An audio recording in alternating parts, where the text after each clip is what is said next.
The story of the Greek king and the physician Douban. In the country of Douban, in Persia, there lived a Greek king. This king was a leper, and all his doctors had been unable to cure him, when a very clever physician came to his court. He was very learned in all languages, and knew a great deal about herbs and medicines.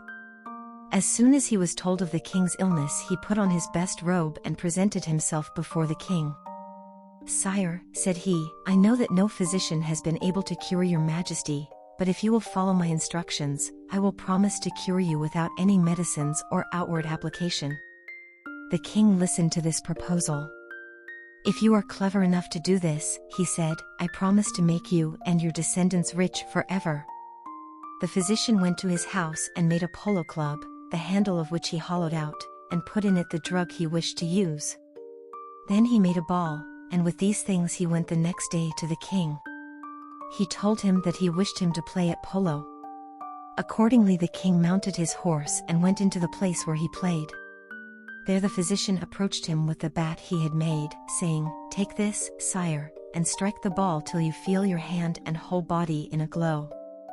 When the remedy that is in the handle of the club is warmed by your hand, it will penetrate throughout your body.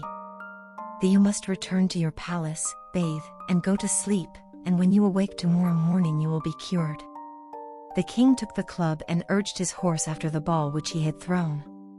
He struck it, and then it was hit back by the courtiers who were playing with him. When he felt very hot, he stopped playing, and went back to the palace, went into the bath, and did all that the physician had said. The next day when he arose he found, to his great joy and astonishment, that he was completely cured. When he entered his audience chamber, all his courtiers, who were eager to see if the wonderful cure had been effected, were overwhelmed with joy. The physician Douban entered the hall and bowed low to the ground. The king, seeing him, called him, made him sit by his side, and showed him every mark of honor. That evening he gave him a long and rich robe of state, and presented him with 2,000 sequins.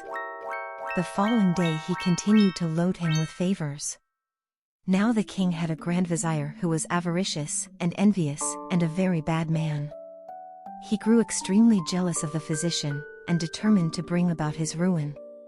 In order to do this, he asked to speak in private with the king, saying that he had a most important communication to make. "What is it?" asked the king. "Sire," answered the grand vizier, "it is most dangerous for a monarch to confide in a man whose faithfulness is not proved. You do not know that this physician is not a traitor come here to assassinate you." "I am sure," said the king, "that this man is the most faithful and virtuous of men. If he wished to take my life, why did he cure me? Cease to speak against him. I see what it is, you are jealous of him, but do not think that I can be turned against him. I remember well what a vizier said to King Sinbad, his master, to prevent him from putting the prince, his son, to death." What the Greek king said excited the vizier's curiosity, and he said to him, "Sire, I beg your majesty to have the condescension to tell me what the vizier said to King Sinbad." "This vizier," he replied, "told King Sinbad that one ought not believe everything that a mother-in-law says, and told him this story.